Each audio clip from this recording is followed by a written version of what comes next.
पूरा संसार स्मृतियों का संसार है। जैसी स्मृतियां वैसा ही सृजन होता है, बिल्कुल वैसा ही सृजन होगा।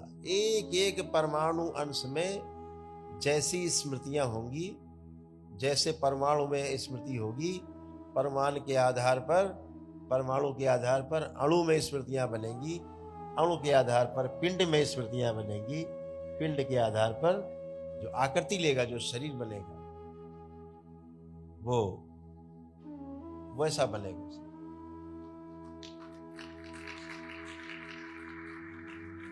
जब दरबार कहता है कि आपके पितर शिवलोक को चले गए, शिवलोक का मतलब भोलेनाथ के जो मस्तक पे जो चंद्रमा विराजमान है, पीछे दिख रहा है जो चंद्रमा विराजमान है,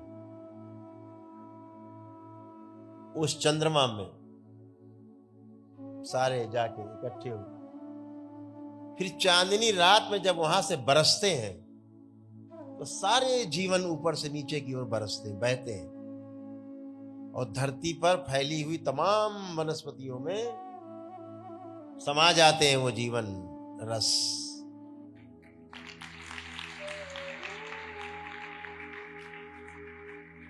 फिर उन्हें जब हम और आप जीव जंतु जानवर पशु पक्षी कीड़े मकोड़े उन्हें खाते हैं, तो उनके गर्भ से अपने अपने कर्मों के अनुसार शरीर पाने वाले जीवन उनके गर्भ से फिर से जन्म लेते हैं। ऐसे वनस्पतियों का संसार है, वनस्पतियों से सृजन होता है। गेहूं में आए जीवन टपके, आपने खाया, रक्त तमाम अंदर व्यवस्था है जो बनता है, डिंब या शुक्राणु के रूप में आए, गर्भ धारण हुआ और पैदा हुआ।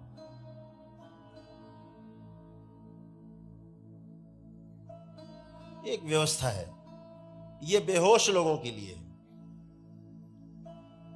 यह व्यवस्था बेहोश लोगों के लिए, जो अर्ध मूर्छा में जिन्होंने शरीर छोड़ा,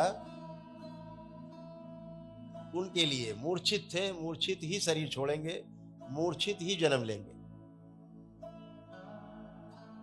जो जागृत होकर शरीर छोड़ते हैं उन्हें जन्म लेने की बाध्यता नहीं होती।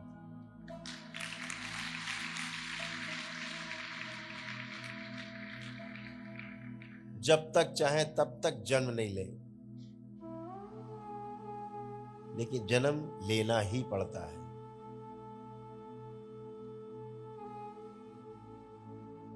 जो जाना पिछले जन्मों में, उसे जनाने के लिए जो समय आता है, ऐसे जीवन शरीर धारण